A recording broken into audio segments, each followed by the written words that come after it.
ભારતીય સંસ્કૃતિ વિશ્વની પ્રાચીન જીવનશૈલી જે છે પરમાર્થી સુખનો એક રાજમાર્ગ, જ્યાં આપણે પામ્યા છીએ એક અનુપમ જ્ઞાનની વિરાસત.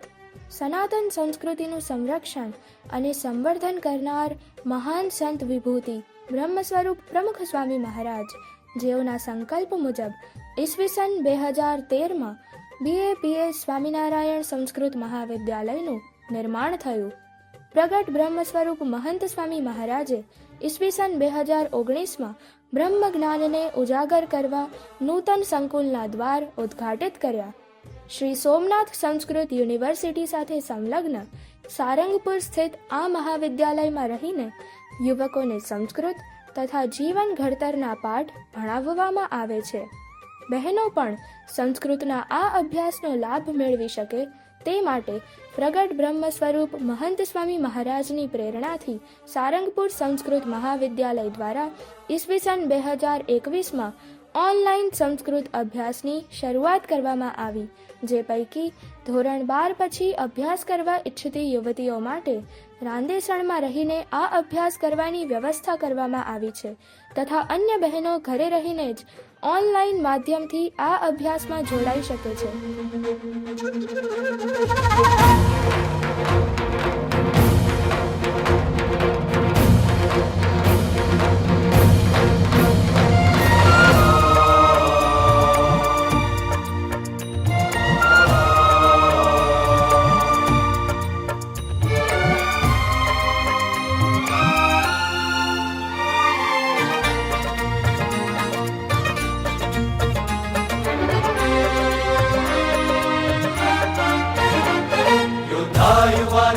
महंत स्वामीना जीवन संग्रामे जितवाना. योद्धा युવાનો महंत स्वामीना जीवन संग्रामे जितवाना. हो अक्षर पुरुषोत्तम दर्शनना विश्वे प्रसार करवाना.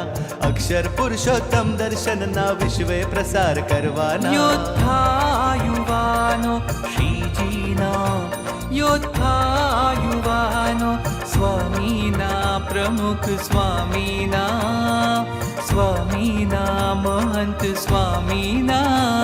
योद्धा युવાનો महंत स्वामीना जीवन संग्रामे जितवाना. योद्धा युવાનો महंत स्वामीना जीवन संग्रामे जितवाना.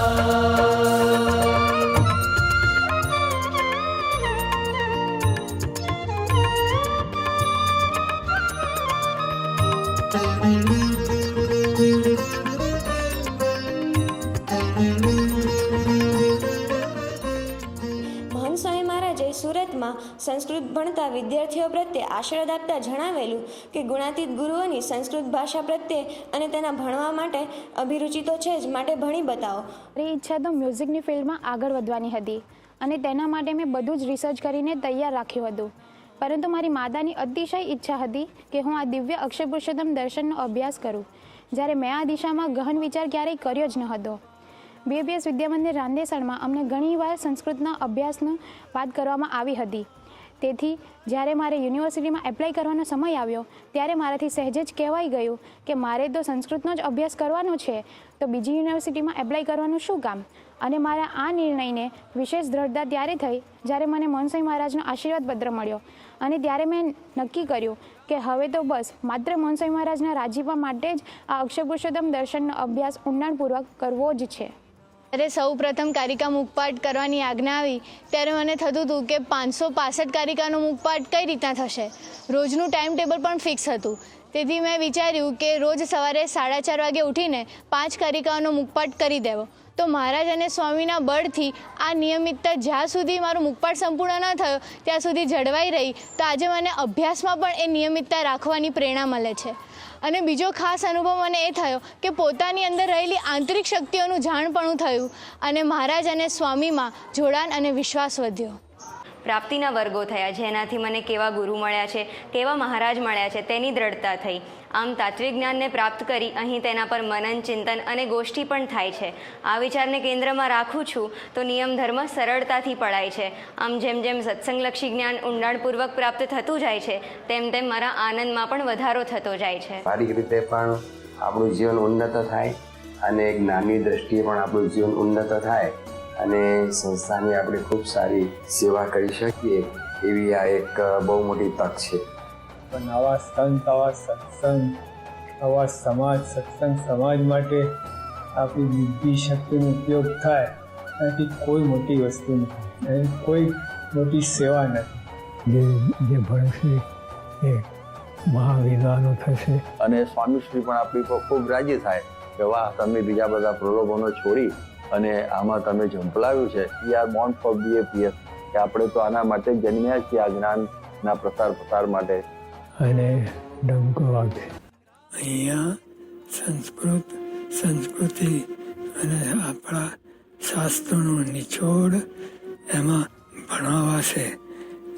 એ જે ભણશે એ મહાવિદ્વાનો થશે.